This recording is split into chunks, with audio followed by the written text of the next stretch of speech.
मेरा नाम इमरोज है। मैं काबिल गांव का रहने वाला हूँ। क्या बताना चाहते हो आभा के बारे में? सर, मैं आभा से प्यार करता हूँ। अभी तक आप लोगों ने आभा के बारे में जो कुछ भी सुना है वो सब झूठ है। सच क्या है मैं आपको बताता हूँ। तुम तो जानते होगे ना कि आभा ने 4 लोगों का खून किया था और वहां की पुलिस उसकी तलाश में है। आभा और खून? सर, वो एक तितली भी नहीं पकड़ती थी, क्योंकि तितली को तकलीफ होगी, वो भला किसी का खून करेगी। सर, मैं आभा को कई सालों से जानता हूँ। वो एक खुश मिजाज लड़की थी, थोड़ी लापरवाह, थोड़ी अल्हड़, पर हमेशा हंसती रहती थी। नहीं निकल रही है, थोड़ा और उछलो, थोड़ा सा। निकल रहा नहीं है ना? मैं निकाल दूं ये पतंग? निकाल दो। ठीक है, लेकिन मेरी एक शर्त है। हाँ, क्या शर्त है? अगर पतंग मैं निकालूंगी तो तुम लोग के साथ खेलूंगी। ए दीदी, अपने उम्र वालों के साथ जाके खेलो ना। ठीक है, जाती हूँ मैं। खेलो। अच्छा दीदी, निकाल दो।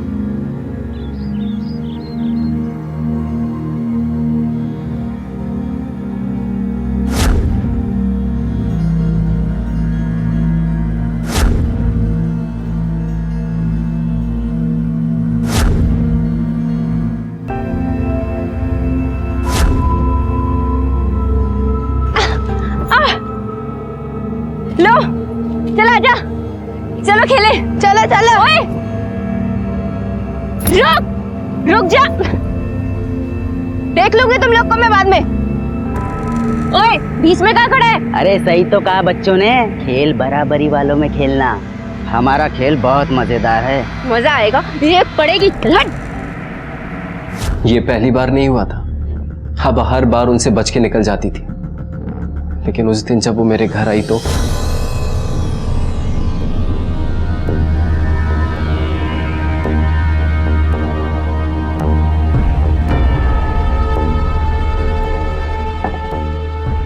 आभा, आभा, आभा क्या हुआ?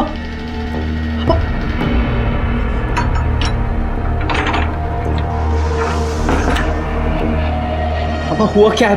आभा कुछ बोलो। उठ, उठ, उठ। आभा, ये सब, आभा बोलो क्या हुआ?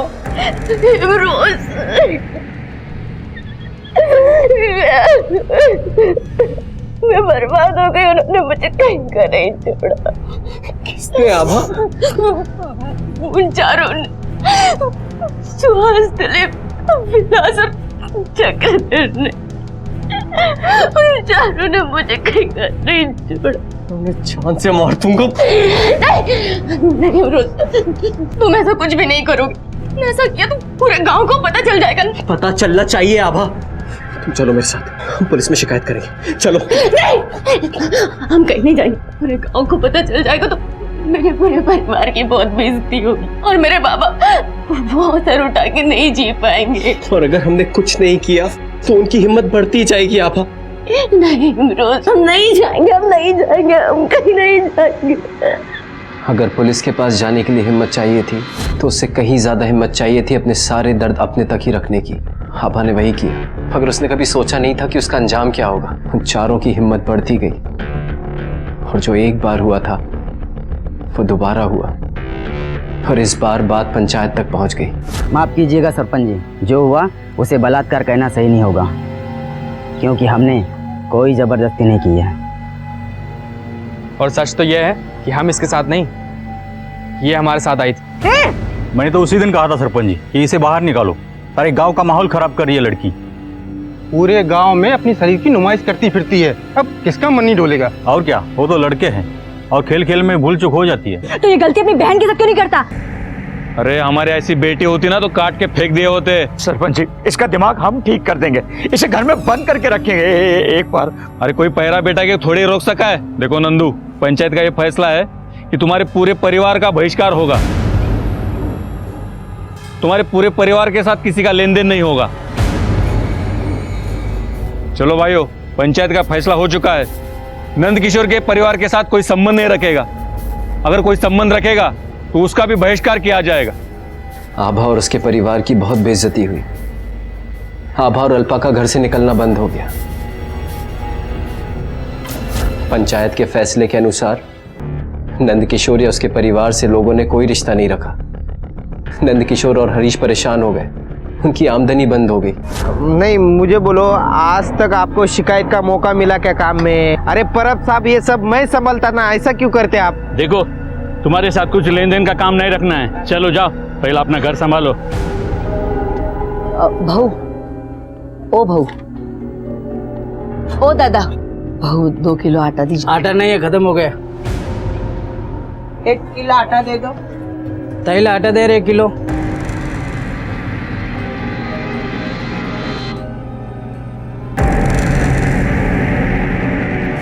इसका पूरा गुस्सा घर में नंद किशोर और हरीश आभा पर उतारते।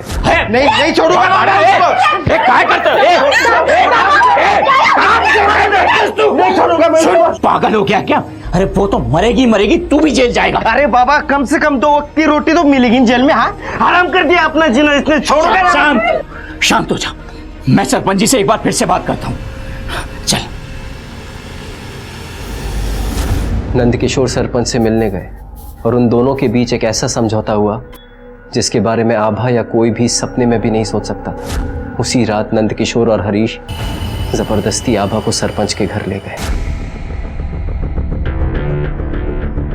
पहली बार तो ऐसा लगा कि ये सब सिर्फ एक बार ही होगा, पर ये रोज होने लगा। सरपंच, गांव के दूसरे रसूख वाले लोग, उसके परिवार को अगर किसी से काम निकलवाना होता तो आभा को उनके साथ सोने के लिए भेज देते।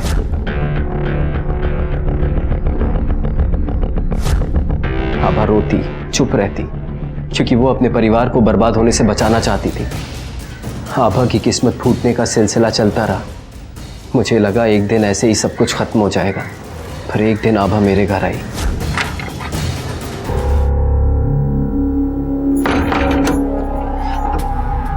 आभा, सब ठीक तो है ना? मुझे तुम्हारी मदद की जरूरत है अमरोज।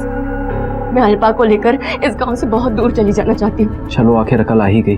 वो लोग मेरी जिंदगी के साथ साथ अल्पा की जिंदगी भी बर्बाद करना चाहते हैं। मतलब? वो लोग अल्पा को भी कल कहीं लेकर जाना चाहते हैं। मैं अपनी जिंदगी तो बचा नहीं पाई, लेकिन मैं अल्पा की जिंदगी बर्बाद नहीं होने दूंगी। ठीक है, मैं 1-2 दिनों में तुम्हारे भागने का और रहने का इंतजाम करता हूँ। 1-2 दिन का वक्त नहीं है इमरोज, वो जो भी करना है हमें आज ही करना होगा। अच्छा ठीक है, ठीक है, आज रात 9 बजे मैदान के पास मिलो।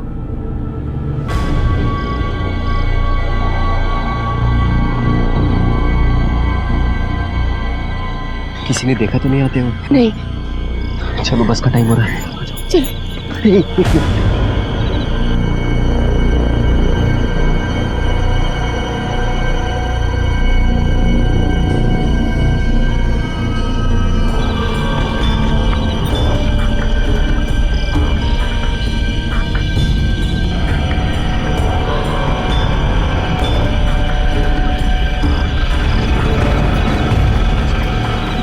सर, उसे मैंने ठाणे मुंबई के अपने एक दोस्त का एड्रेस भी दिया था जहां वो रह सकती थी, अगर ना तो वो वहां गई, ना ही उसने कभी अपना फ़ोन ऑन किया। उस रात उनके जाने के बाद मुझे उनके बारे में तब सुनने में आया जब आप लोग उसे ढूंढते हुए गांव आए थे।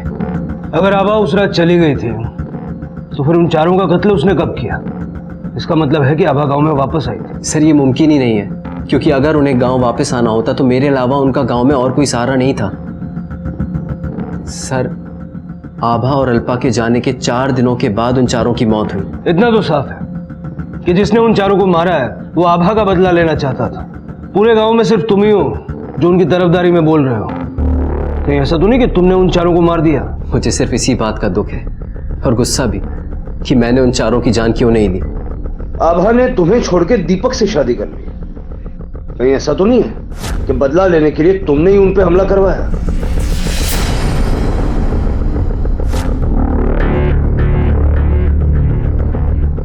आभा और दीपक पे किसने हमला करवाया मैं नहीं जानता। ठीक है, जा सकते हो सकता है कि इसने और आभा ने मिलके दीपक को मार दिया हो। पुराना प्यार वापस आ गया तो दीपक को मारने की जरूरत पड़ गई। लेकिन सर, अल्पा, हो सकता है तीनों मिले हुए हो। कुछ भी हो सकता है इस कॉम्प्लिकेटेड केस में। इस पे नजर रखो और इसकी कॉल डिटेल्स निकलवाओ। हो सकता है उसमें कोई ऐसा मिल जाए जो हमें अल्पा तक या आभा तक पहुंचा सके। सर, मर्डर वेपन की फॉरेंसिक रिपोर्ट। तावड़े मर्डर इसी चाकू से हुआ है। चाकू पे 2 लोगों के खून के निशान हैं, आभा और दीपक, दोनों पे वार इसी से हुआ था। तावड़े, इस चाकू के ऊपर किसी अननोन किलर के फिंगरप्रिंट्स के साथ साथ आभा के निशान भी हैं। अगर मारने वाला कोई और था तो फिर आभा के फिंगरप्रिंट्स चाकू पे कैसे हैं? सर ये भी तो हो सकता है कि अपने डिफेंस में हाथापाई में वो चाकू आभा के हाथ आया हो। तावड़े, गाड़ी में दीपक और आभा के अलावा 2 लोग थे, रफीक और अल्पा। अल्पा फरार है। रफीक के फिंगरप्रिंट्स इस फिंगरप्रिंट से मैच करवाओ। Okay sir. इस केस की उलझनें दिन ब दिन बढ़ती जा रही थी। पुलिस की सारी थ्योरीज आभा के गुनहगार होने की तरफ इशारा कर रही थी, लेकिन इमरोज के आने के बाद यह समझ में आने लगा था कि आभा गुनहगार नहीं बल्कि विक्टिम है। पर फिर भी शक के दायरे से कोई बाहर नहीं था। थाने की पुलिस ने काबिल गांव की पुलिस को इमरोज के बयान के बारे में बता दिया था और काबिल गांव की पुलिस ने नए सिरे से पूछताछ शुरू कर दी थी। पुलिस इमरोज और रोहन दोनों पर नजर रखे हुए थी। हालांकि इमरोज के कॉल रिकॉर्ड से यह साबित हो गया था कि उसके और आभा के बीच कोई बात नहीं हुई थी, लेकिन शक के दायरे में सभी थे, इमरोज, आभा, नंद किशोर और हरीश और खुद अल्पा। लेकिन इस केस की विक्टिम, गुनहगार और गवाह थी दोनों बहनें आभा और अल्पा, और दोनों का ही कुछ पता नहीं चल पा रहा था। आभा अल्पा को ढूंढने निकली थी। अल्पा कहाँ है? मैं भी आपसे यही पूछने वाला था कि अल्पा कहाँ पे? और अल्पा किसी की कैद में थी। आखिर कौन था जो अल्पा को प्रताड़ित कर रहा था? क्या दुश्मनी थी इसकी अल्पा से? और तभी पुलिस को एक फोन कॉल आया।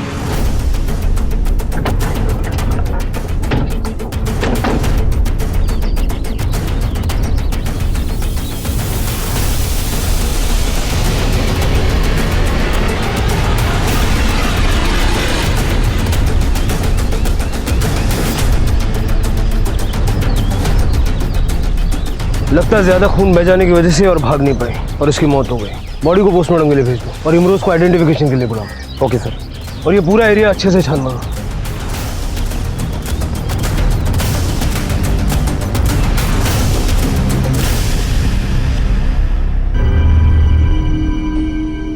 सर यही आभा, आभा, आभा। अरे पार्टी चल रही है, पार्टी, आइसक्रीम पार्टी। चल चल चल, मैं तुझे बाद में फोन करता हूँ, मेरी आइसक्रीम खत्म हो गई। चल बाय बाय बाय। ठीक। आभा, तुम्हें अपनी आइसक्रीम और स्वीट करनी है? जी नहीं। अल्पा, हाउ स्वीट यार, तुम कितनी स्वीट हो अल्पा। पता है जीजू, है ना? एक बाइट। एक जीजू मैंने दे दी। अल्पा, मैंने नहीं दी। अरे एक बाइट में क्या यार? भाग अल्पा भाग। जीजू आप चुपचाप क्यों बैठे हो? क्या हुआ, मेरे जोक्स बहुत पकाऊ थे क्या? अरे कुछ नहीं, एक्चुअली मेरा सर दर्द हो रहा है। मेरे जोक्स इतने बुरे थे क्या जीजू? आपके सर में दर्द हो रही है? मैं चुप हो जाऊं?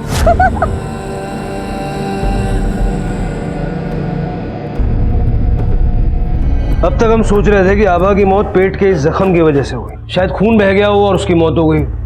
लेकिन सच्चाई यह है कि आभा की मौत गला घूंटने की वजह से हुई, मतलब किसी ने उसे मारा है।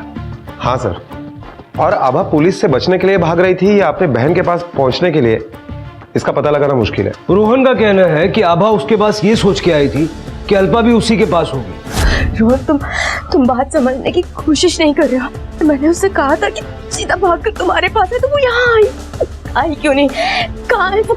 इसका मतलब है सर, ये रोहन इस फैमिली से काफी करीब था और आभा के मोबाइल रिकॉर्ड से भी ये पता चलता है कि आभा और रोहन के बीच में काफी सारी बातें हुआ करती थी। तावड़े, ये रोहन ही एक ऐसी कड़ी है जिस पे हमने अभी तक ध्यान नहीं दिया। वैसे भी आखिरी बार आभा रोहन से ही मिली थी।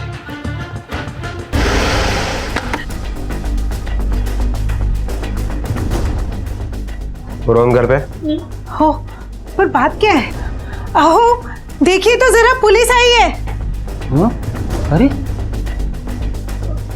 आप लोग सर, क्या हुआ? रोहन है क्या घर पे? हाँ है, अंदर सो रहा है। पर बुलाइए उसे। पर बात क्या है? मेरे बच्चे से कुछ गलती हुई है क्या? आप लोग तो ऐसे कह रहे हैं जैसे आपको कुछ पता ही नहीं है। क्या क्या पता नहीं हम लोगों को। आप लोग आभा को जानते हैं ना? आभा अल्पा की बहन ना? हाँ जानते हैं। क्या हुआ? आभा और उसके पति का मर्डर हुआ है और उसकी छोटी बहन अल्पा गायब है। क्या? क्या? आप रोहन को बुलाइए, बुलाइए उसे। उसने हम लोगों को कुछ बताया नहीं सर। जरा बोलो रोहन। सर, इस केस में मेरे बेटे पर तो कोई शक नहीं है ना? आम्ही अजून चौकशीच करतोय और कोई शक के दायरे में नहीं है और कोई शक के दायरे से बाहर भी नहीं। सर आप लोग यहाँ पे? तुमने अपने माँ बाप को कुछ बताया नहीं? सर एक्चुअली ये दोनों रात को बहुत लेट आ गए नासिक से, तो मैंने सोचा आज बता दूं। मैं बताने वाला था इनको। हाँ, और ऐसी कोई खास बात भी नहीं है ना जो इन्हें बताना जरूरी है? सर ऐसी कोई बात नहीं है। तुम पुलिस स्टेशन चलो। अरे बच्चे ने किया क्या? आई बाबा की इंक्वायरी के लिए लेके जा रहे हैं। अल्पा को ढूंढने में हमारी मदद हुई तो अच्छी बात है ना। काही टेंशन घेऊ नका, मी आलो से। नका टेंशन घेऊ, चलो। पण बेटा साहब, सर आभा दीदी के मर्डर में मेरा कुछ हाथ होता तो मैं आपको क्यों बताता कि आभा दीदी मेरे घर पर है। मुझे जो भी मालूम था आपको बता दिया है, अभी कुछ नहीं मालूम। अल्पा से आखिरी बार कब मिला था? जब उनकी गुम होने की खबर आई थी उससे एक दिन पहले अल्पा का फोन आया था। हाँ बोलो। कहाँ पे हो रोहन? अरे घर पे हो। क्यों? सुनो ना, तुम भी चलो ना। काश मैं भी आता, लेकिन मुझे छुट्टी नहीं मिल रही है। होटल का मटेरियल खरीदना है। कहाँ जा रहे हो? ये तो मुझे भी नहीं पता, जीजू लेकर जा रहे हैं, बोलते हैं सरप्राइज है। काश मैं भी चलता यार। सॉरी नहीं आ सकता। ठीक है, बाय। हेलो। अरे काश मैं अल्पा के साथ जाता, कम से कम उसके साथ रहता मैं। अभी अल्पा कैसी है, किस हालत में, कुछ नहीं मालूम।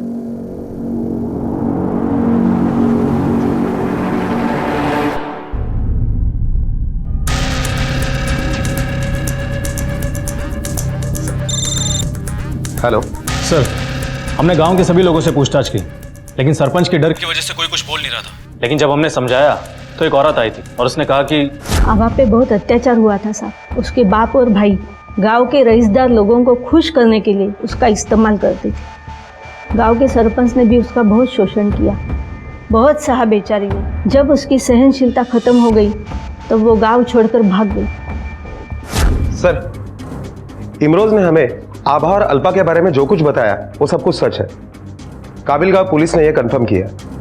मैं बर्बाद हो गई, उन्होंने मुझे कहीं का नहीं छोड़ा। पंचायत का ये फैसला है कि तुम्हारे पूरे परिवार का बहिष्कार होगा।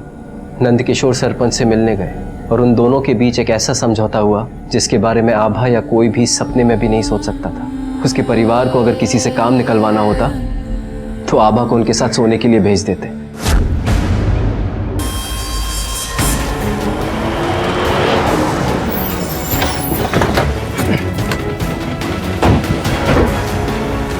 लेके चलो इन्हें। अरे क्या चलने का टाइम आ गया। लेके चलो। हुआ क्या? साहब, ये सब लफड़े से आभा से कोई शादी नहीं करता और उसकी वजह से अल्पा को रिश्ता भी नहीं आता था। आभा ने कम से कम अपने परिवार की तो बचा ली। साहब मुझे माफ करो। साहब, मैंने कोई बलात्कार नहीं किया साहब। वो आभा इस सब के लिए तैयार थी और उसको तैयार किया उसके बाप और भाई ने। मेरी कोई गलती नहीं है साहब। कोई गलती नहीं, कोई गलती नहीं है तुम लोगों की। एक लड़की की इज्जत को अपने हौस के लिए इस्तेमाल किया तुम लोगों ने। अब देखना कैसी सजा मिलती है तुम लोगों को। क्या करते साहब, सरपंच जी की बात नहीं मानते तो सड़क पर आ जाते, दाने दाने को मोहताज हो जाते। इसका मतलब हो सकता है कि नंदकिशोर और हरीश को आभा और अल्पा के बारे में पता चल गया होगा और वो उन्हें वापस ले जाना चाहते होंगे, जिसकी वजह से उनके और दीपक के बीच में प्रॉब्लम हुई होगी। तावड़े, मर्डर वाले दिन नंदकिशोर और हरीश के मोबाइल की लोकेशन पता करो और काबिलगांव पुलिस स्टेशन से ये भी वेरीफाई करो कि वो लोग उस दिन गांव में मौजूद थे या नहीं। Okay sir. अविश्वसनीय लगता है, एक बाप एक भाई जिन पर सबसे ज्यादा जिम्मेदारी होती है घर की लड़की की इज्जत की सुरक्षा करने की, वही उसकी इज्जत को नीलाम कर रहे थे। एक तरफ आभा अपने परिवार के लिए सब कुछ सह रही थी तो दूसरी तरफ उसके परिवार ने उसके शोषण में सारी हदें तोड़ दी थी और अल्पा का अब तक कुछ पता नहीं चला था। और यह भी पता नहीं चला था कि दीपक को और गांव में उन 4 लोगों को मारा किसने था। पुलिस हर थ्योरी पर विचार कर रही थी।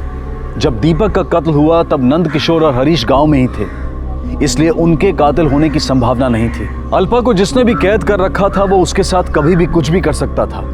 पुलिस के पास वक्त कम था और केस था जो हर पल नए राज खोल रहा था। सच क्यों नहीं बोल देती आप? बलात्कार नहीं हुआ, बल्कि हर दिन आपका बलात्कार होता है। क्यों बर्दाश्त कर रही हो? जाने तो इनको जेल। चुप कर, बकवास बंद कर। क्या बोले जा रही है? सर फॉरेंसिक डिपार्टमेंट ने ये कंफर्म किया है कि चाकू पर जो दूसरे आदमी के फिंगरप्रिंट्स मिले हैं वो रफीक के नहीं है। इसका मतलब जो फिंगरप्रिंट्स मिले हैं वो या तो अल्पा के हैं या फिर किसी बाहर के आदमी के, जिसने मौके का फायदा उठाया।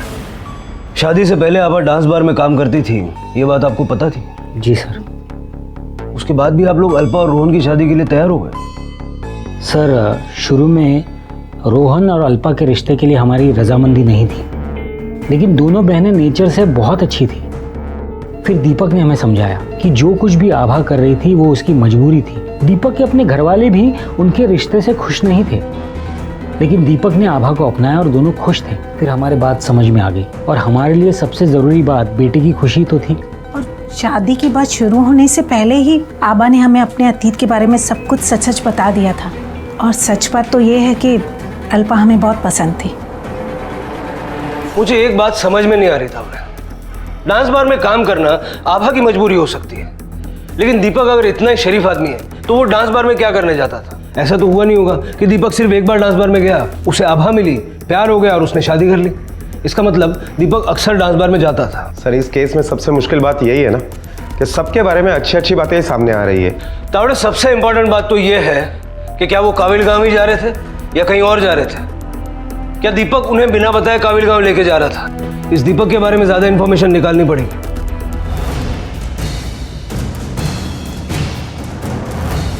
सर मैं और दीपक एक दूसरे के बारे में सब कुछ जानते थे। क्या उसके डांस बार जाने के बारे में भी?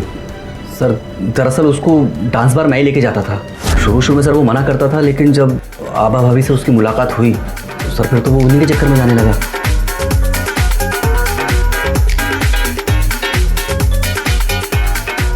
सर आखिर में फिर उसने उनसे शादी करके ही दम लिया। शादी के बाद डांस बार जाना कम हुआ? सर कम नहीं सर, बंद हो गया। लेकिन सर बीते कुछ दिनों से उसने फिर से जाना शुरू कर दिया था। क्यों?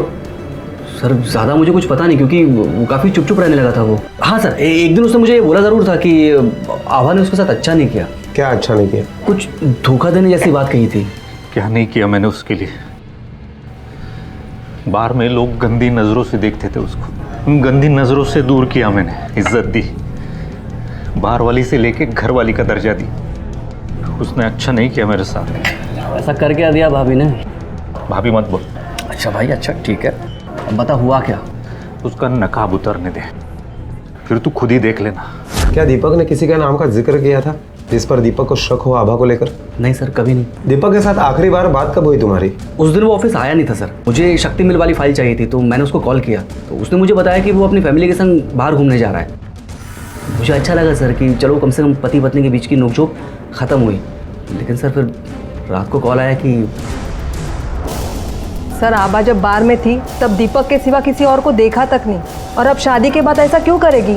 मुझे तो नहीं लगता। सवाल ही नहीं उठता साहब, दोनों कैरेक्टर के अच्छे थे। सर हमने आभा की पूरी कुंडली निकाली, लेकिन किसी भी बंदे ने आभा के कैरेक्टर के बारे में कुछ भी बुरा नहीं कहा।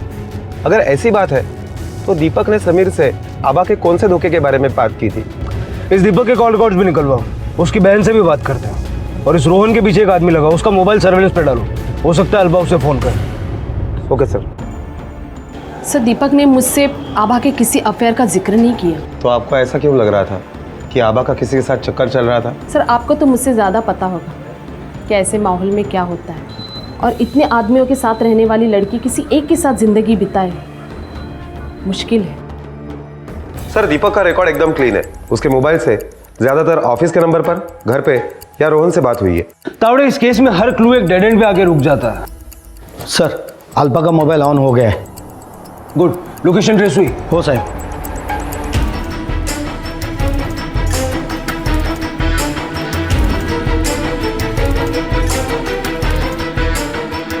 रोको रोको रोको रोको, लोकेशन तो यही का दिखाई दे रहा है।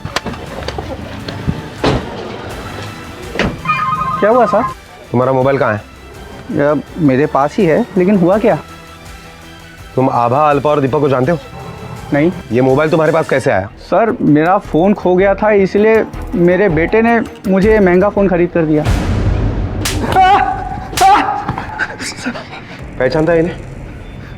कुछ याद आ रहा है? मैं नहीं जानता साहब ये लोग कौन है। वो मोबाइल कहाँ से लिया था तुम?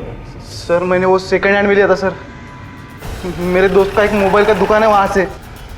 ये मोबाइल तुझे किसने बेचा था? सर इतना तो याद नहीं मुझे, लेकिन हाँ सर मैंने सीसीटीवी कैमरा लगवाया है। तावड़े पॉज करो। इस लड़के के हाथ में जो ब्रेसलेट है मैं कहीं देखा है।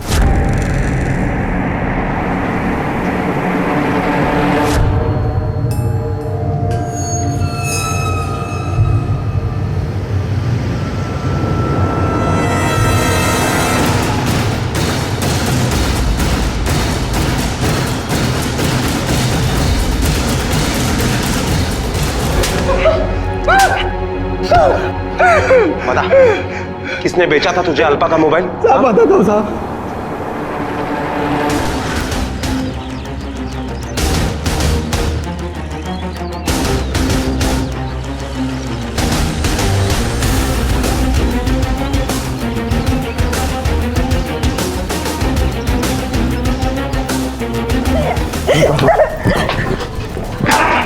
सर जा रहा सर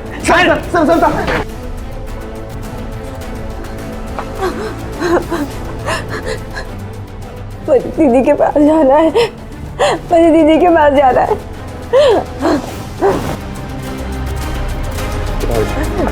देखिए चलो।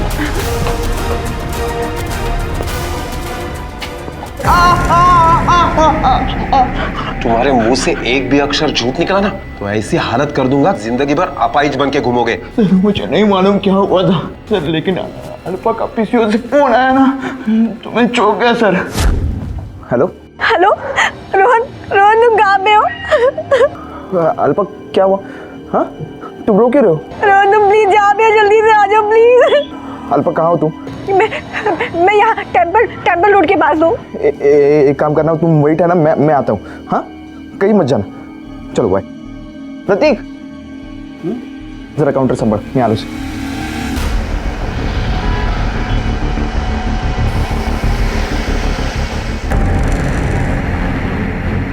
अल्पा क्या हुआ तुम्हें? हाँ चलो आओ, बैठो बैठो यहाँ पे आओ, चलो जल्दी चलो।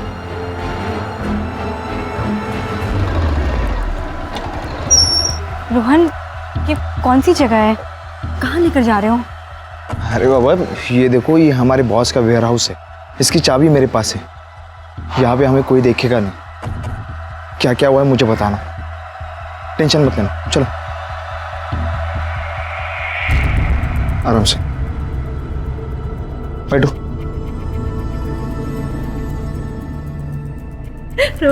ये देखो मैंने तुम्हें यहाँ पे क्यों लाया मनु में, क्योंकि यहाँ पे सेफ है, किसी को पता नहीं चलेगा। बेटा रोना नहीं, मत बताओ क्या हुआ, क्या हुआ? सर उसने मुझे बताया कि गाड़ी में क्या क्या हुआ था, वो कैसी भागी। सर वो बहुत डर गई थी सर, मैं उसे संभाल रहा था सर। अल्पा खुद तेरे पास आई थी ना, फिर उसे कैद करके क्यों रखा? तुम्हारी तो शादी होने वाली थी। हाँ सर हम दोनों शादी करने वाले थे। अल्पा मेरी गर्लफ्रेंड थी साहब, लेकिन हाँ बातें थी, हर टाइम उससे पुरानी सोच देती थी और वो उसकी बातें सुनती थी सर। हम बहुत यंग है साहब, बहुत मौके मिलते थे हमें, लेकिन अपनी बहन की बातें सुनती थी वो, कभी मुझे टच करने को वो नहीं दिया साहब। मेरा कोई इंटेंशन नहीं था उसको कैदी बनाने का, उसके ऊपर मैं तो सिर्फ उसको मदद करना चाहता था साहब। लेकिन मुझे नहीं खाना है। दीदी कहाँ पे है बताओ मुझे प्लीज। देखो दीदी को हॉस्पिटल में पहुंचा दिया है, अभी कोई खतरा नहीं है, ठीक है? सच? हाँ दीदी ठीक है ना? अरे जरूर, ये अभी खा लो, अभी तो होगा। रोहन मुझे दीदी के पास जाना है, मुझे लेकर चलो ना प्लीज। हाँ पहले वो बात छोड़ो, पहले मुंह मीठा कर लो, थोड़ा सा नहीं पूरा। हाँ बस। अरे अभी मुझे दीदी के पास लेकर चलो, चलो ना। देखो क्या लगा है? क्या लगा है? रोहन क्या कर रहे हो? इससे अच्छा मौका नहीं मिलेगा हमें, प्लीज। ये क्या बोल रहे हो तुम? शादी के पहले ये सब ठीक नहीं है और मुझे दीदी की चिंता हो रही है, मुझे दीदी के पास जाना है। अरे बाहर में गई तेरी दीदी, क्या देती दीदी? रोहन क्या रोहन? खुद तो बाहर में नाचते और मुझे सिखाते हैं। दीदी ये बताती है वो मत करो, ये मत करो, टच मत कर, किस मत कर। आबा को भी तू नहीं मारा? नहीं सर, आबादी को आभा की लाश मिली। वहाँ तेरे मोबाइल का लोकेशन ट्रेस हुआ है।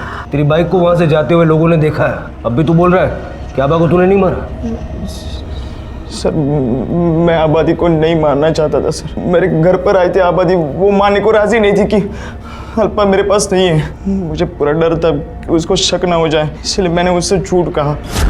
अल्पा के मिलने के वास्ते एक सुनसान जगह लेके गया और उधर ही उसका गला घोट दिया। मैं आबादी से बहुत नफरत करता था सर, लेकिन ये नहीं करना चाहता था। इस बात का दुख अब जेल में मनाना। अब मुझे सिर्फ एक सवाल का जवाब चाहिए, दीपक को किसने मारा और क्यों? उसमें भी तेरा हाथ है। जीजू बताओ तो सही, हम लोग जा कहाँ रहे हैं? दी क्या हुआ जीजू को? पूछो ना उनको। पता नहीं, समझ में नहीं आ रहा इतने परेशान से क्यों बैठे। दीपक बताओ ना, हम कहाँ जा रहे हैं? हम लोग कब से पूछ रहे हैं तुमसे। अरे बता भी दो ना, कहाँ जा रहे हैं? जहन्नुम में। ये कैसा जवाब है, जहन्नुम में जा रहे हैं? देखो बता दो सही सही कहाँ जा रहे हैं, वरना मैं उतर जाऊंगी यहीं पर। वैसे भी मैं बताऊंगा तो तुम आना नहीं चाहोगी वहां पे। तुम्हारे सारे राज खुल जाएंगे ना। क्या मतलब? और मेरे कौन से राज? मेरे कोई राज है ही नहीं। कोई राज नहीं है? अच्छा तो सुनो, हम कहाँ जा रहे हैं? हम काबिल गांव जा रहे हैं।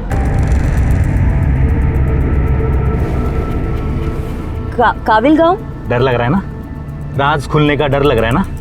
कहीं तुम्हारा यार मेरे सामने तुमसे मिलने ना आ जाए, है ना? जीजू क्या बोल रहे हो आप? ये कैसी बकवास है? हाँ बकवास नहीं, सच है ये वो सच है जो तुम आज तक मुझसे छुपाती आ रही हो। क्या औकात थी तुम्हारी?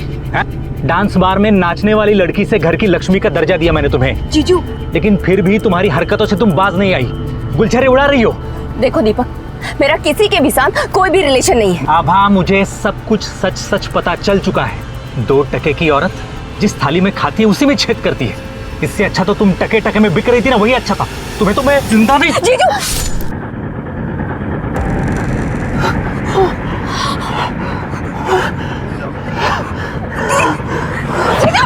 दीपक, जीजू दीपक, जीजू अल्पा, तू जा यहाँ से, इससे पहले कि कोई यहाँ पर आए, ड्राइवर आए। किसी ने कुछ नहीं देखा है ना? नहीं, मैं आपको छोड़ के नहीं जाऊंगी। तू चुप कर और सिर्फ मेरी बात सुन। किसी ने कुछ नहीं देखा है। देख ये सब तू यहाँ से ये लेकर जा। दी, मैं आपको छोड़ के नहीं जाऊंगी। तुझे जाना पड़ेगा, यहाँ टाइम नहीं है। देख और ये सब लेकर के जाओ। जीजू अल्पा प्लीज मेरी बात मत। नहीं मगर दी, मैं नहीं जाना चाहती आपको छोड़ के। देख चुप कर, मैं यहाँ पर कहानी बनाऊंगी कि वो कुछ गुंडे आए थे, उन्होंने दीपक को मारा, मुझे भी मारा, और इससे पहले कि वो तुझे मारते तू भाग गई। दी मैं नहीं जाऊंगी आपको छोड़ के। मैं अब समझो। देखिए दी क्या किया आपने? तू ये पकड़ और इसको फेंक देना। तू जा जल्दी, टाइम नहीं है। मैं नहीं जाऊंगी, तुझे मेरी कसम है। तू चली जा यहाँ से। जीजू प्लीज अल्पा जा, भाग, टाइम नहीं है। रोहन के पास भाग जा।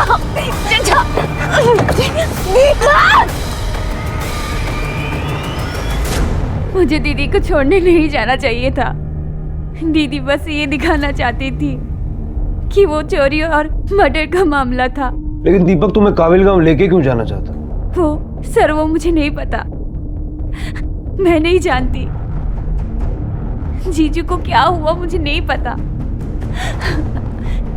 जीजू तो बहुत अच्छे थे। कैसे भड़क गया तूने दीपक को? और क्यों दीपक काबिल गांव जाना चाहता था? बोल। सर अल्पा ने मुझे एक बार के गांव में एक लड़का है इमरोज नाम का, उसके बारे में बताया था। उनका प्यार अनकंडीशनल था सर। आपा दीदी अल्पा को ये एग्जाम्पल हर टाइम देती थी सर। आपा दीदी ने मेरी बेइज्जती की थी सर, और वो मेरे दिल पे लगी थी। अल्पा ने इमरोज का नाम बताया था। मैंने सोच लिया कि दीपक भैया को ये नाम बताते हैं। उनका कान भरना शुरू किया मैंने, उनको बताया इमरोज के बारे में। मुझ पर जुनून सवार हुआ था सर। आपा के पास से मुझे जो चाहिए वो नहीं मिला ना, तो आपा दी की लव लाइफ बर्बाद कर दूंगा मैं। और दीपक भैया को ये बात सच लगने लगी। उनको लगा कि हवा अभी तक उनको मिलती है, इसलिए वो उनको गांव लेके जाने लगे। तेरी हवस की भूख ने एक पूरे परिवार को बर्बाद कर दिया, 2 लोगों की जान ले ली। अब काटना पूरी जिंदगी जेल में।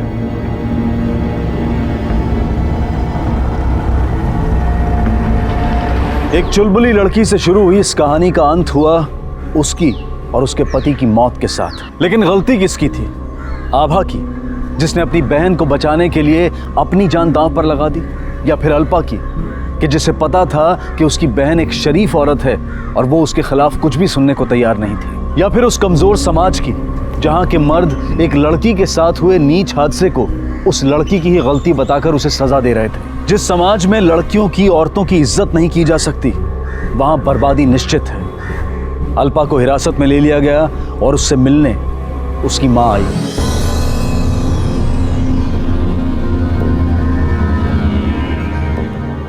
तुम्हारी जिंदगी में मैं आभा की जगह कभी नहीं ले सकती। आभा तुम्हारी बड़ी बहन नहीं, तुम्हारी माँ भी थी। मैंने बहुत देर कर दी बेटा, मैं तुम दोनों का सही से ख्याल नहीं रख पाई, पर अब ऐसे नहीं होगा। अब मैं हमेशा तुम्हारा साथ दूंगी, हमेशा तुम्हारे साथ रहूंगी। हाँ?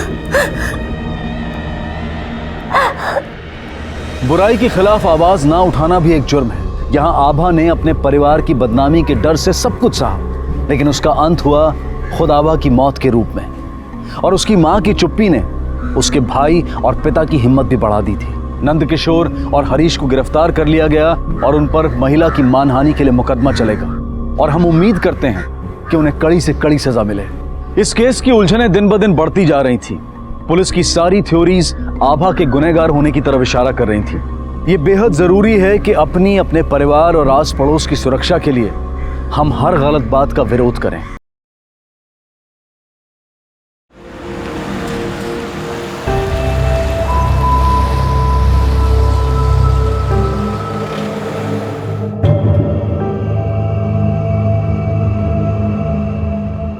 Hello aunty. हाय माला, इधर आओ। हाय माला, पता है मैं आप ही का इंतजार कर रही थी। क्यों? क्योंकि आप बहुत प्यारी हो और मुझे आपसे बात करना बहुत पसंद है और आपको गुदगुदी भी। माला, तुम फिर यहाँ आ गई मैम को डिस्टर्ब करने। सॉरी मैम, ये बहुत नॉटी है। मैंने इसको बोला था कि यहाँ मत आओ, पर ये मेरी बात ही नहीं सुनती है। इट्स ओके विधि, इतनी परेशान क्यों हो रही हो? पता है मुझे माला के साथ रहना, उससे बात करना बहुत अच्छा लगता है और इस बोरिंग से हॉस्पिटल में सिर्फ यही तो है जिसकी वजह से मैं यहाँ बार बार आती हूँ। देखा कितनी प्यारी हो। अभी चलो। Sorry ma'am. जया, माला तुम यहाँ हो? ओ विधि, पता ही नहीं चला कि ये कब स्टाफ रूम से निकल गई। पर आप आए क्यों? वो तुम सवेरे से बिना कुछ कहे चली आई ना, इसलिए बहुत उदास थी और तुमसे मिलने के लिए जिद कर रही थी। मैं बिल्कुल ठीक हूँ बेटा, मेरी चिंता मत करो, ठीक है? माँ, इसको घर लेके जाओ, मैं थोड़ी देर में आती हूँ। ठीक है, आ जाओ। Bye bye.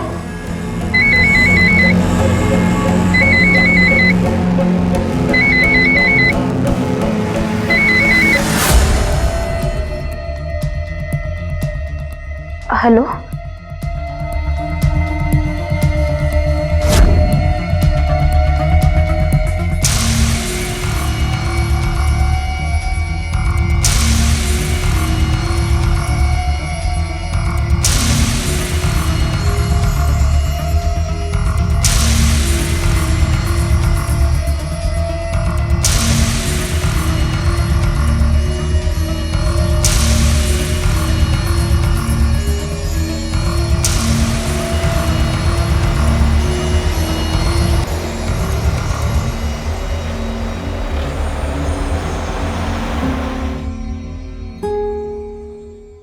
जल्दी चलो, लेट हो जाएंगे फिर।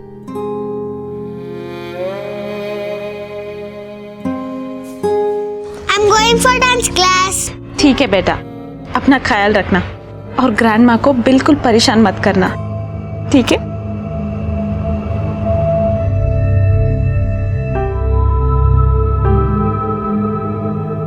क्या बात है विधि, कुछ परेशान लग रही हो? कुछ नहीं माँ, आप जाइए, आप लोग लेट हो जाओगे। ठीक है, हम चलते हैं। Love you mama, bye. Love you too. आओ।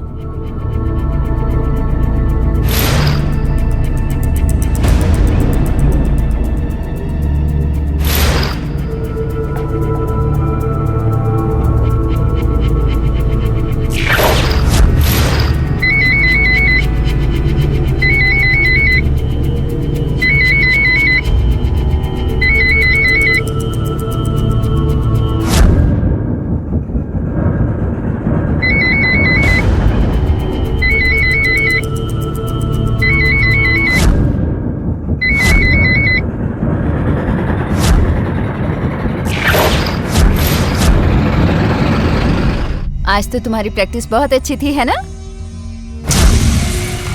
विधि! मम्मी!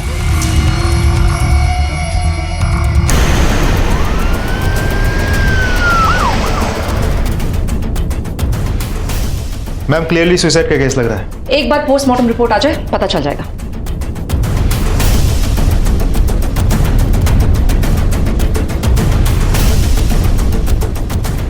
मैडम देखने से तो सुसाइड लग रहा है। क्या आप हमें वजह बता सकती हैं कि आपकी बेटी विधि ऐसा क्यों करेगी? नहीं, मुझे बस इतना मालूम था कि वो बहुत दिनों से परेशान थी। मैंने कई बार पूछा भी था उससे, पर उसने कुछ नहीं बताया। मेरी बेटी ऐसा नहीं कर सकती है, नहीं कर सकती है। कुमार, विधि की सारी डिटेल्स निकालो और आसपास में पूछताछ करो। Okay ma'am. Vidhi wellness hospital में नर्स थी। तुम ऐसा करो कि विधि की सारी डिटेल्स निकालो, स्पेशली उसकी फैमिली हिस्ट्री। मैं और टीम हॉस्पिटल पे फोकस करते हैं।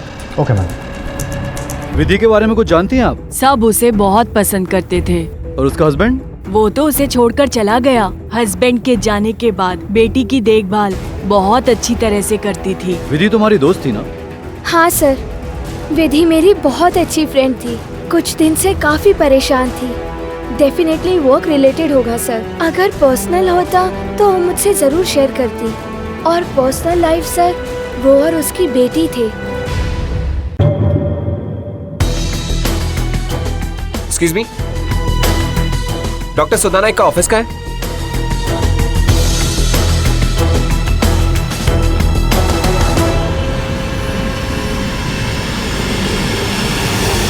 आई am really sorry to hear that.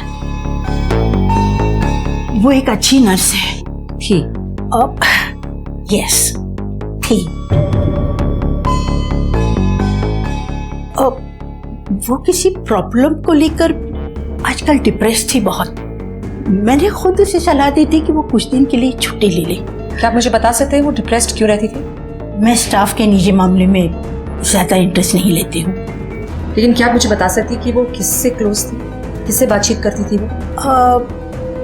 अक्सर वो नर्सिंग स्टाफ और इंटर्न के साथ मिक्स होती थी।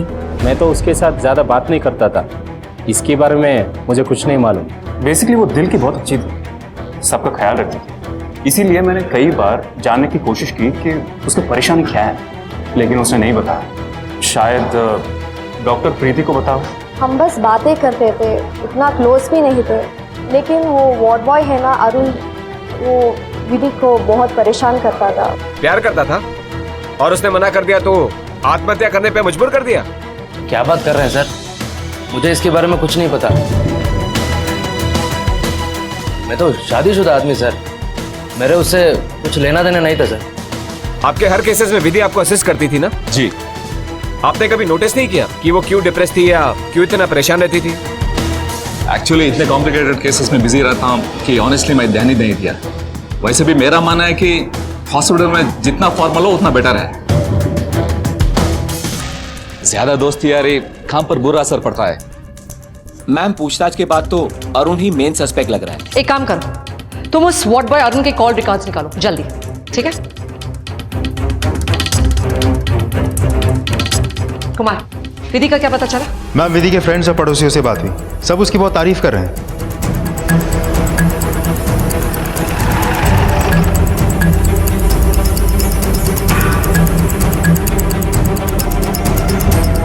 तुम पीछे जाओ और तुम ऊपर। अरुण कहाँ है? बुलाओ उसे। साहब वो नहीं है साहब। कहाँ गए? पता नहीं साहब।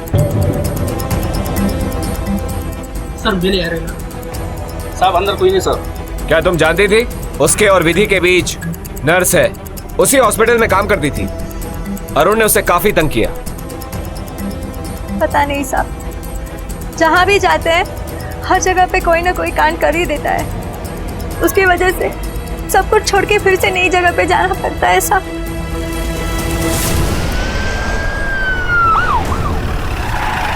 विधि आखिरी बार इसी हॉस्पिटल में देखी गई थी। यहां से वो सीधा घर गई और घर जाके उसने सुसाइड कमिट किया। बेटर यही होगा कि आप लोग ही सच बता दो हमें, फिर हम तब तक पूछताछ करते ही रहेंगे जब तक सच हमारे सामने नहीं आता। एक एक से पूछेंगे, पेशेंट से भी, और फिर चाहे इस हॉस्पिटल की इज्जत की धज्जियां उड़ जाए, हमें कोई फर्क नहीं पड़ता। देखिए मैडम, हम अपने हॉस्पिटल की बदनामी क्यों चाहेंगे? आपके पीछे मैंने इन सब से पूछताछ की है मैडम। ये डेफिनेटली किसी बाहर के आदमी का काम है मैडम। जिसका भी काम है हम पता लगा के ही रहेंगे। बंद करना पड़ेगा हॉस्पिटल। अगर सच्चाई दुनिया के सामने आ गई तो एक तो मुश्किल से हॉस्पिटल मुनाफा कर पा रहा है, उस पर ये सारी कंट्रोवर्सीज। डॉक्टर हेगड़े, आप अपनी तरफ से स्टाफ और इंटर्न्स पे नजर रखिए, उन्हें कंट्रोल में रखिए। जरा सी लापरवाही और सब खत्म। जानता हो मैडम, क्या हम सभी पेशेंट से पूछताछ करेंगे? कोई चॉइस नहीं है राव। देखा नहीं तुमने, जैसे एक सवाल पूछने पर कोई एक ही जवाब दे रहा था। ये लोग तो मुंह खोलने से रहे, इसलिए पेशेंट से बात करनी ही पड़ेगी, स्पेशली डिस्चार्ज पेशेंट से। एक काम करो, सबका एड्रेस फाइंड आउट करो और उनसे बात करो। Yes ma'am. मैडम, मुझे शायद यहाँ नहीं होना चाहिए, लेकिन विधि एक अच्छी इंसान थी। मैं ये नहीं जानता हूँ कि इस बात का ताल्लुक उसके डेथ के साथ है या नहीं, लेकिन मैं जानता हूँ कि उसका अफेयर किसके साथ था। प्लीज सर, मुझे जाने दीजिए। ठीक है, जाओ। अमान विधि, मैं जानता हूं तुम मुझे पसंद करती हो। I know you like me too. फिर क्यों ऐसा शर्माना, दूर भागना?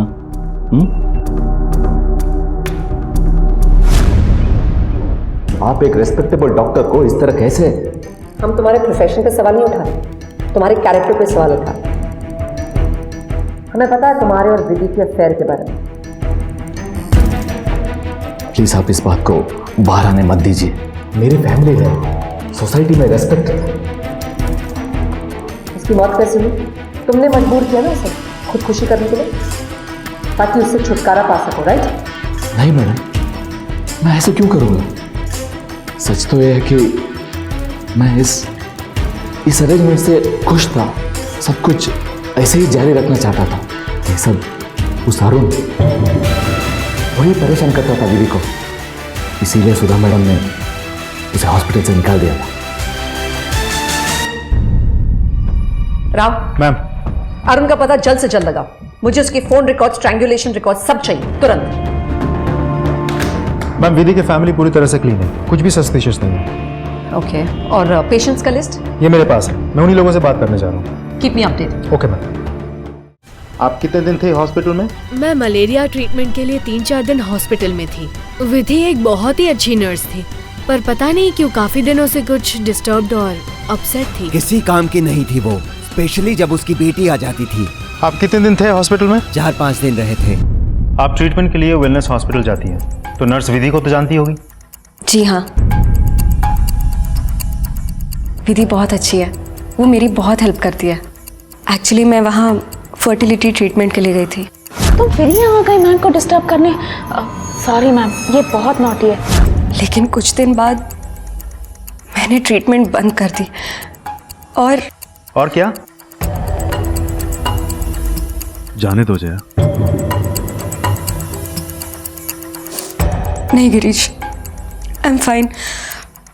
उसके बाद जब मेरी ट्रीटमेंट शुरू हुई। जया जल्दी, 11 की अपॉइंटमेंट है। आई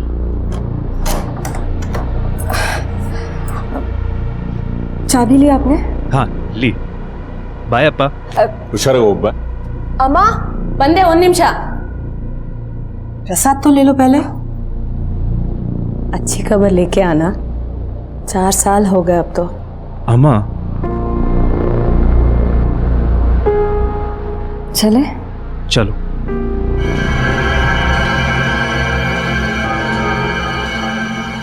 जया, जया क्या हुआ? अरे देखा, प्रसाद खाया और डॉक्टर के पास जाने से पहले ही खुशखबरी। गिरीश। जया क्या हुआ? जया बेटा,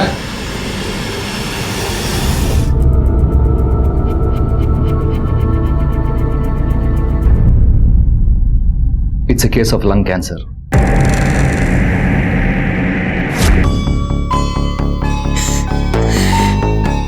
रोना बंद कर दो जया। इसलिए मैंने मना किया था कि जया से क्वेश्चनिंग ना हो। देखिए I am sorry but questioning बहुत जरूरी है। विधि ने सुसाइड कमिट किया है। क्या? माय गॉड, विधि की फैमिली, बेचारी माला।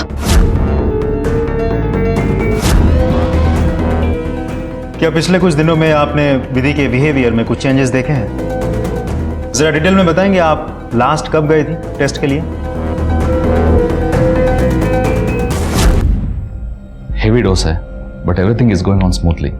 कोई टेंशन लेने की जरूरत नहीं है, कल तक होश आ जाएगा। We have our interns working 24/7 here in shifts. Doctor Tarun को तो आप जानते ही है। ये है doctor Preeti. Any help, anything, you can always call them. Don't worry, हम यहाँ पर हैं। वैसे भी जया मैम काफ़ी स्ट्रांग है, जल्दी रिकवर हो जाएंगी।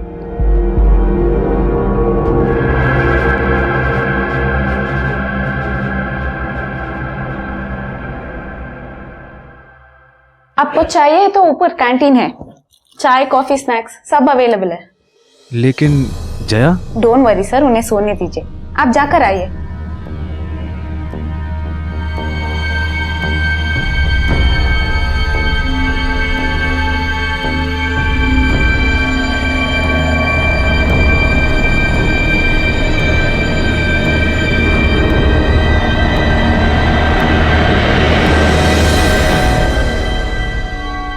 This is not looking good. इनको ईयर लेके जाना पड़ेगा।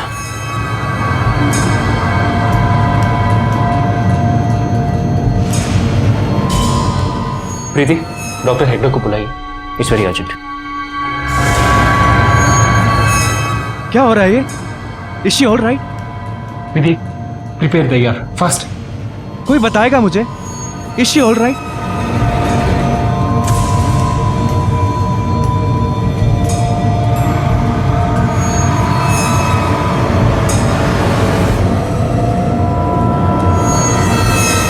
सर मुझे कुछ समझ में नहीं आ रहा है। कीमोथेरेपी का इतना बुरा असर? आपने तो कहा था कि साइड इफेक्ट्स भी नहीं होंगे। Please calm down mister Girish. आपको क्या लगता है ये कोई मैथमेटिक्स या अकाउंटेंसी का प्रॉब्लम है जहां 2+2=4 ही होगा? हर बॉडी, हर पेशेंट एक एक दवा, एक एक ट्रीटमेंट को अलग तरीके से रेस्पॉन्ड करता है मिस्टर राय। मैं क्या कोई ये प्रेडिक्ट नहीं कर सकता कि एग्जैक्टली क्या होगा। इनफैक्ट आपको इस बात से राहत मिलनी चाहिए कि अब जया स्टेबल है, फिर से ऐसा कुछ नहीं होगा। आप प्लीज टेंशन ना लें। लेकिन अगर जया के साथ कैंसर ट्रीटमेंट के दौरान कुछ हुआ है तो उसका विधि पर इतना असर कि वो सुसाइड कमिट करे, कुछ तो मैच नहीं कर रहा है। कीमोथेरेपी से जया के ऊपर होने वाले विपरीत असर के पीछे क्या वजह थी? आखिरकार क्यों नर्स विधि ने जो उस रात हॉस्पिटल में मौजूद थी अचानक अपनी जान ले ली? इधर पुलिस जया और विधि के केस के बारे में सोच विचार कर रही थी कि तभी उन्हें वार्ड बॉय अरुण की खबर मिली जो बहुत दिनों से लापता था। मैम जीपीआरएस लोकेशन तो यही बता रहा है। आसपास सब जगह चेक करो, कुछ ना कुछ मिलेगा हमें जरूर।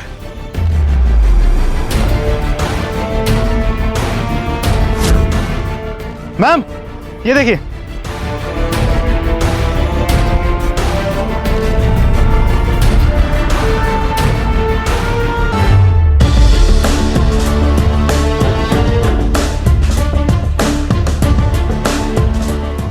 अरुण की पोस्टमार्टम रिपोर्ट आ गई है। इसमें लिखा है कि हॉस्पिटल के किसी इंस्ट्रूमेंट से मर्डर किया गया है।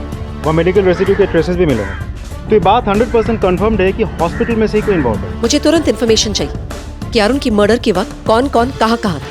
मुझे ऐसा लग रहा है कि विधि की सुसाइड से अरुण के मर्डर का जरूर कोई कनेक्शन। तो ये बात साफ है, या तो हॉस्पिटल का कोई स्टाफ मेंबर या कोई पेशेंट हमसे कोई बहुत बड़ी बात छुपा रहा है। I need information immediately. Okay ma'am. आइए बैठिए please. Ma'am Girish Rai, she is my wife Jaya Rai. आप लोग वेलनेस हॉस्पिटल के बारे में कुछ बताना चाह रहे हैं हमें? अगर मैं गलत नहीं हूं तो आप लोग वहां फर्टिलिटी ट्रीटमेंट के लिए गए थे। जी वो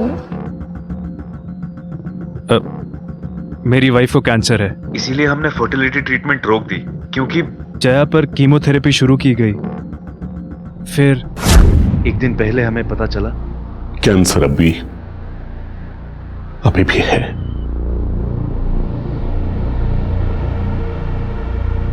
लेकिन खुशखबरी ये है कि तुम माँ बनने वाली हो, मैं दादी बनने वाली हूँ।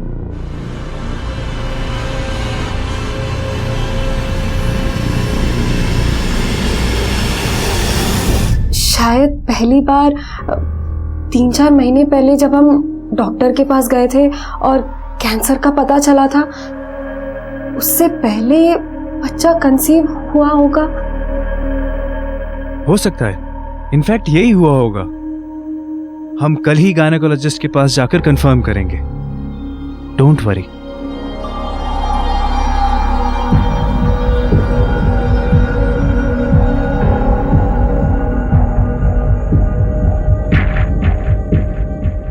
कॉन्ग्रेचुलेशंस, आप करीबन 2 मंथ्स प्रेग्नेंट हैं।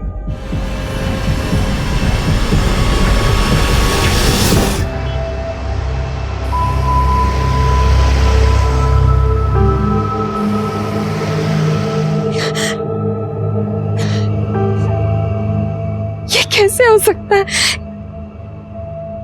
कैसे? संभालो जया।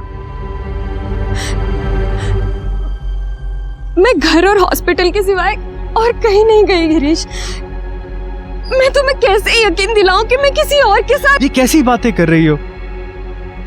इधर आओ, बैठो। मैंने कोई तुमसे सफाई मांगी? तुम पर शक किया? प्लीज, तुम्हें कुछ प्रूव करने की जरूरत नहीं है। I trust you. मैं pregnant? How is it possible? एक ही पॉसिबिलिटी हो सकती है। जब तुम हॉस्पिटल में थी बेहोश, तभी किसी ने तुम्हारी बेहोशी का फायदा उठाकर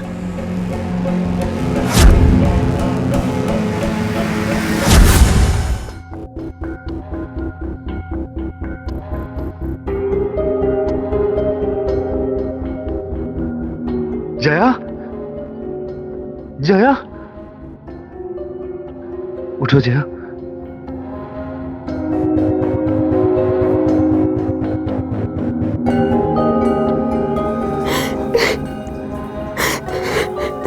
रोना मत जया, इसमें तुम्हारी कोई गलती नहीं है। हम उस रेपिस्ट को नहीं छोड़ेंगे जया, जरूर सजा दिलवाएंगे।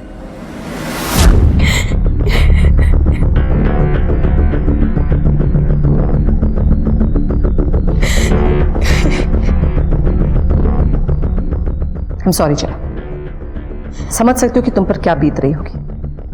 मैं तुम दोनों को झूठी तसल्ली देना नहीं चाहती। हमारे लिए इस क्रिमिनल को ढूंढना बहुत ही मुश्किल हो, क्योंकि काफी समय बीत गया है इस इंसिडेंट को और सारे फिजिकल एविडेंस, सारे सबूत मिट चुके हैं। स्टिल हम अपनी पूरी कोशिश करेंगे। Will try our best.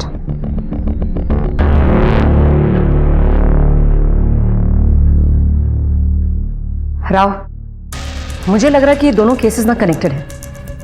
Jaya के साथ हुआ बलात्कार और विधि की आत्महत्या, और इन दोनों केसेस का अरुण की मर्डर के साथ कुछ कनेक्शन है।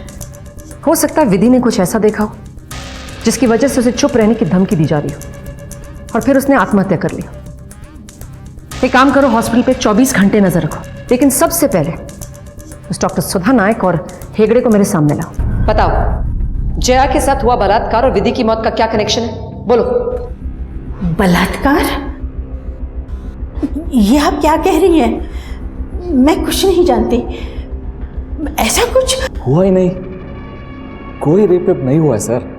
तुम इतने यकीन के साथ कैसे कह सकते हो? बोलो। क्योंकि ऐसा कुछ मैं होने ही नहीं दूंगी। और अगर तुम्हें बलात्कार के बारे में पता था और तुमने हमसे छुपाया, तो सजा तो तुम्हें भी होगी, क्योंकि ऐसे घिनौने जुर्म को छुपाना भी बहुत बड़ा जुर्म होता है। वैसे भी सबूत है हमारे पास। याद रहे, किसी को एक खबर नहीं होनी चाहिए। ये बात इस रूम से बाहर नहीं जाएगी। अगर गलती से भी किसी को पता चला तो खासकर पेशेंट की फैमिली को सब खत्म हो जाएगा। Is that understood? सर, मैं सब कुछ बताना चाहता था, लेकिन सुधा मैडम ने धमकाया कि वो मेरे और विधि के बारे में मेरी पत्नी को बता देगी। मेरे पास और कोई चारा नहीं था। आप तो जानते हैं एक हॉस्पिटल को चलाना कितना मुश्किल होता है, खास करके एक औरत के लिए। एक औरत होने के नाते आप मुझे समझने की कोशिश कीजिए। एक औरत होने के नाते तुमने समझने की कोशिश की कि जया पर क्या बीती होगी, एक कैंसर पेशेंट पर, एक औरत पर, जब बेहोशी की हालत में उसके साथ बलात्कार किया गया हो। कोशिश की तुमने? सॉरी। सॉरी? क्या वैल्यू है तुम्हारे सॉरी की? अगर तुम्हें वाकई पश्चाताप है, प्रायश्चित करना चाहती हो, तो दरिंदे को ढूंढने में हमारी मदद करो। बताओ कौन हो सकता है? अरुण ने ही किया होगा सर। विधि को ना पाने से वो फ्रस्ट्रेटेड था। जिस रात को जया का रेप हुआ उस रात भी वो इसी वजह से गुस्से में था। मुझे अरुण पे ही शक था। और तुमने मुंह बंद करवाने के लिए उस अरुण का खून किया। तुमने या तुम्हारे डॉक्टर हेगड़े ने या दोनों ने मिलकर, राइट? नहीं मैम, हमने किसी को नहीं मारा, हमने कुछ नहीं किया। क्या जया के बलात्कार और अरुण की मौत के बीच में कोई कनेक्शन था? क्या जया को इंसाफ मिल पाएगा? क्या विधि और अरुण के कातिल को पुलिस ढूंढ पाएगी? विधि की मौत का माला पर बहुत गहरा असर हुआ था। वो बेचारी ये समझ ही नहीं पा रही थी कि उसकी माँ उसे क्यों छोड़कर चली गई।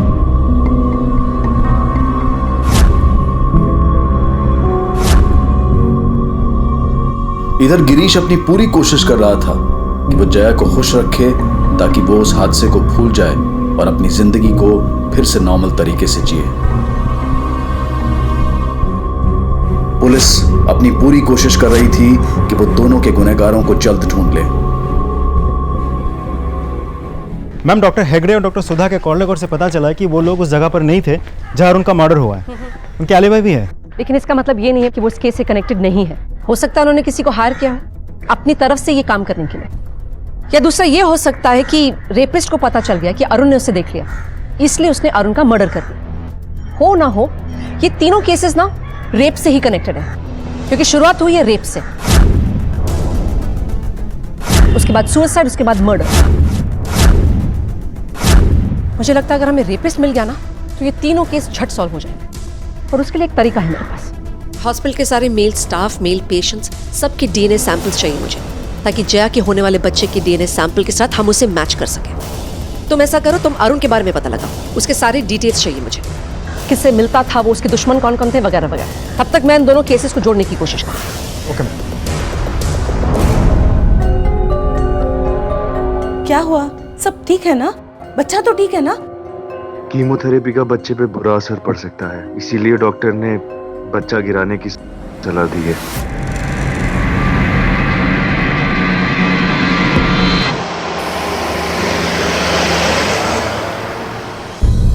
जया रेडी?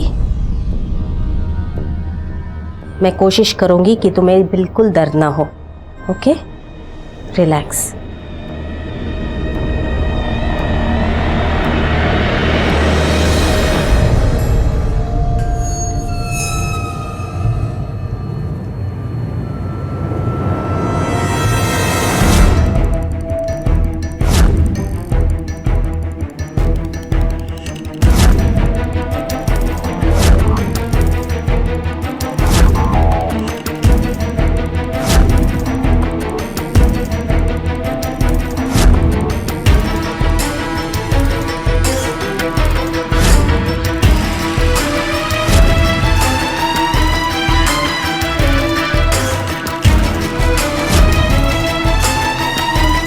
इंस्पेक्टर शेट्टी। अच्छा, वो आप लोग मिल गए। हम लोग आप ही के पास आ रहे थे। हमने कुछ डीएनए सैंपल्स कलेक्ट किए हैं और उसे कंपेयर करने के लिए हमें आपके होने वाले बच्चे का सैंपल चाहिए होगा। आई होप कि हमें बहुत देर नहीं हुई। आप लोग अबॉर्शन के लिए गए थे ना? नहीं, आई कुडंट, मैं नहीं करवा पाई। नहीं, मैं ये नहीं कर सकती, मुझसे ये नहीं होगा।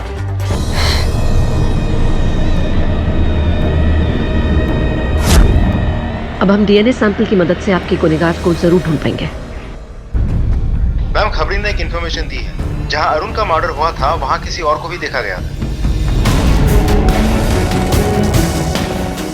हमें पता चल गया है, लेकिन तुम्हारे मुंह से सुनना चाहते हैं। बोलो। हाँ मैडम जी, मैंने ही मारा था उसको, मैंने ही सब कुछ किया था। मैंने मार डाला अपने पति को, मार डाला मैंने अपने पति को।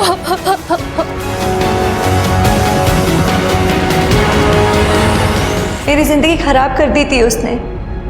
शादी के बाद एक दिन या एक रात मैंने सुकून से नहीं बीता। हमेशा वही लड़ाई झगड़ा, लड़कियों को छेड़ना और पता नहीं क्या क्या करता था। इसलिए तुमने उससे इतनी बेरहमी से मारा? तंग आ गई थी मैं उसकी हरकतों से। आपके पूछताछ करने के बाद 1-2 दिन के बाद वो आया था घर और मैंने उससे पूछा भी था। रुको, कौन सा कांड करके आए हो? किस लड़की को छेड़ा है तुमने? मैं कुछ नहीं किया यार। क्या कुछ नहीं किया है? अगर कुछ नहीं किया तो पुलिस बार बार घर क्यों आ रही है? मुझे पता नहीं। क्या पता नहीं? अब किस लड़की को छेड़ के आए हो और कौन सा नया कांड किया है?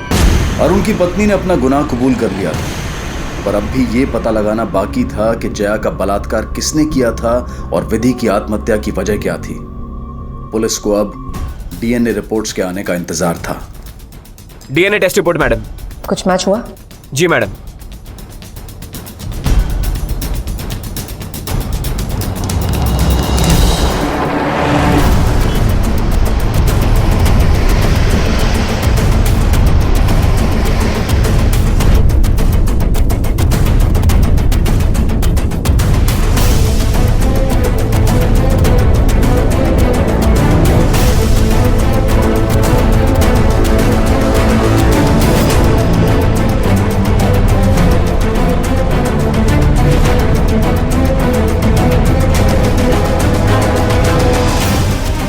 पुलिस?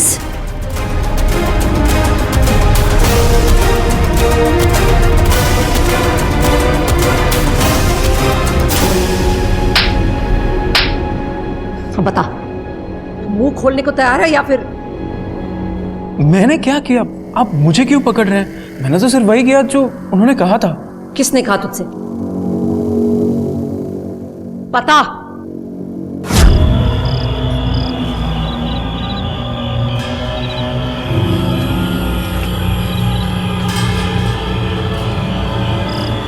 मुझे यहाँ क्यों बुलाया? मुझे पता है कि तुम्हें पैसों की जरूरत है। बस मेरी छोटी सी मदद कर दो। मिस्टर गिरीश, चल शुरू हो जा। बोल, तेरी कहानी क्या है? ये रेप का पूरा प्लान तेरा था? नहीं, मैंने रेप नहीं करवाया। मैं तो अपनी बीवी से बहुत प्यार करता हूँ सर। झूठ बोल रहा है तू। ऐसे तू प्यार कहता है? नहीं मैडम, सच में मैं अपनी बीवी से बहुत प्यार करता हूँ। हम क्यों माने तुम्हारी बात? मैं क्यों अपनी बीवी का रेप करवाता? मैं तो बस अपना एक बच्चा चाहता था, इसलिए मैं विधि से मिला हूं। मुझे यहाँ क्यों बुलाया? मुझे पता है कि तुम्हें पैसों की जरूरत है। बस मेरी छोटी सी मदद कर दो। मुझे कुछ ही दिन पहले पता चला है कि प्रॉब्लम मुझ में है, जिसकी वजह से मैं कभी बाप नहीं बन सकता हूँ। फिर मैंने सोचा कि जया तो माँ बन सकती है ना, इसलिए मैं आपसे मदद मांगने आया। जया तुम्हारे हॉस्पिटल में फर्टिलिटी ट्रीटमेंट के लिए आती है। तुम्हें मौका देकर उसका आर्टिफिशियल इंसेमिनेशन करना होगा ताकि जया प्रेग्नेंट हो जाए और मेरी कमजोरी किसी को ना पता चले। प्लीज हेल्प मी।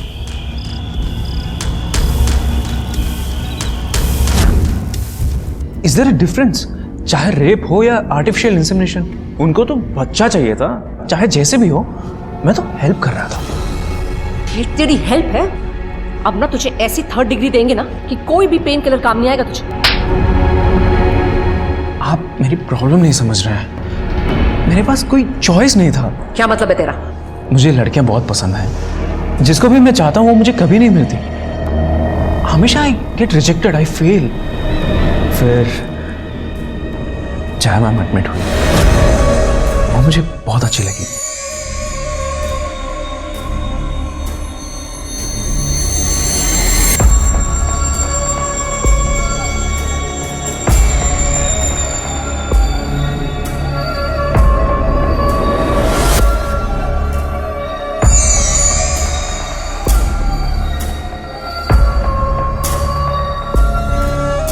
फिर एक दिन विधि आई, उनको आर्टिफिशियल इंसेमिनेशन करवाना था जया मैम का। जैसे मुझे पता चला कि जया को कैंसर है। It's a case of lung cancer. मैं तुरंत ये प्लान कैंसिल करवाना चाहता था। मैंने विधि को फोन भी किया, उसने मेरा कॉल पिक भी नहीं किया। मुझे मौका मिल गया अपना प्यार जताने का।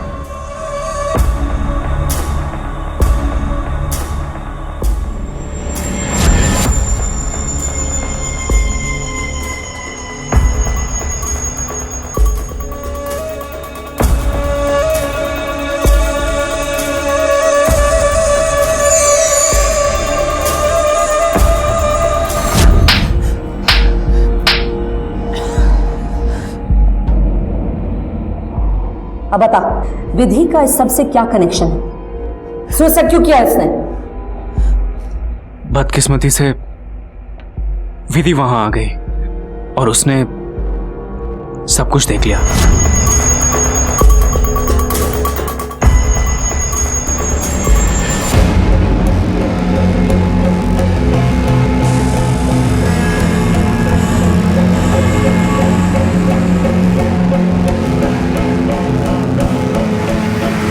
लेकिन रेप होने के बाद उसने मुझे कॉल किया। सर, ओ डॉक्टर तरुण ने जया मैम का रेप कर लिया।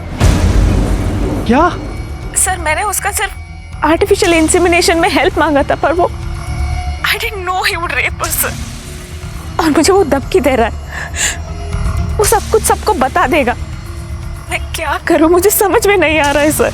देखो विधि, तुम्हें चुप रहना होगा। मैं कभी ऐसा नहीं चाहता था कि जया के साथ ऐसा हो। प्लीज विधि, देखो तुम्हें कितने पैसे चाहिए बोलो, मैं दूंगा, लेकिन तुम्हें चुप रहना होगा। तूने ये बात छुपाकर उसे सुसाइड करने के लिए फोर्स किया, तूने हमसे बातें छुपाई, ये तेरा प्यार है? बिलीव मी मैडम, मैं सिर्फ आर्टिफिशियल इंसेमिनेशन चाहता था, लेकिन तरुण ने। मैंने कहा था उसे कि अपना मुंह बंद रखे, लेकिन बेवकूफ वो जाकर डॉक्टर हेगड़े को सब कुछ बता दिया और फिर डॉक्टर हेगड़े ने सुधा मैम को सब कुछ बता दिया। आखिर में हुआ क्या? वही जो मैंने बताया था। सबने मिलकर विधि का ही मुंह बंद कर दिया और सारे मामले को दबा दिया। जब उन्हें विधि से खतरा महसूस हुआ तब उन्होंने धमकी दे देकर उसे सुसाइड करने पर मजबूर कर दिया और मैं बच गया। बच गए थे? अब नहीं। तुम जैसे दरिंदे को ऐसी सजा मिलेगी ना कि जिंदगी भर तुम जेल की सलाखों के पीछे रहोगे। अपनी कमजोरी छुपाने के लिए इतना बड़ा नाटक क्यों गिरीश, क्यों? मुझसे एक बार बात तो कर लेते, शायद हम कुछ कर पाते, लेकिन तुमने तो। आई एम सॉरी जया, मुझे नहीं पता था कि ऐसा कुछ होगा। बच्चा तो मैं भी चाहती थी, लेकिन ऐसे। मैं तुम्हें सिर्फ खुश देखना चाहता था जया। बस गिरीश, मुझे तुम्हारी और कोई बात नहीं सुननी। Jaya, I am sorry. लगभग हर विवाहित जोड़े को बच्चे की चाह होती है और ये स्वाभाविक भी है। हर कोई चाहता है कि उसका परिवार आगे बढ़े, खुशियां दुगनी हो जाएं, लेकिन ये चाहत इतनी ना बढ़ जाए कि उसके लिए झूठ और फरेब और जुर्म का सहारा लेना पड़े। गिरीश की चाहत की वजह से कई जिंदगियां बर्बाद हो गईं और अब गिरीश और जया अपनी बिखरी हुई जिंदगी को समेटने की कोशिश में जुट गए हैं। वेलनेस हॉस्पिटल के डीन और डॉक्टर्स जो इस केस से जुड़े थे, उन सभी को सस्पेंड कर दिया गया और उन्हें सजा भी हुई। डॉक्टर तरुण को और अरुण की पत्नी को उम्र कैद की सजा हुई। अब मैं अनूप सोनी आपसे विदा लेता हूं, फिर मुलाकात होगी अगले एपिसोड में एक और चौंका देने वाले केस के साथ। तब तक अपना और अपने परिवार का ख्याल रखें और देखते रहें क्राइम पेट्रोल डायल 100। सबक एक को सीख हम सबको। जय हिंद। क्राइम पेट्रोल के और भी दिलचस्प कहानी देखने के लिए हमारे चैनल को सब्सक्राइब करें और बेल आइकॉन दबाना न भूलें।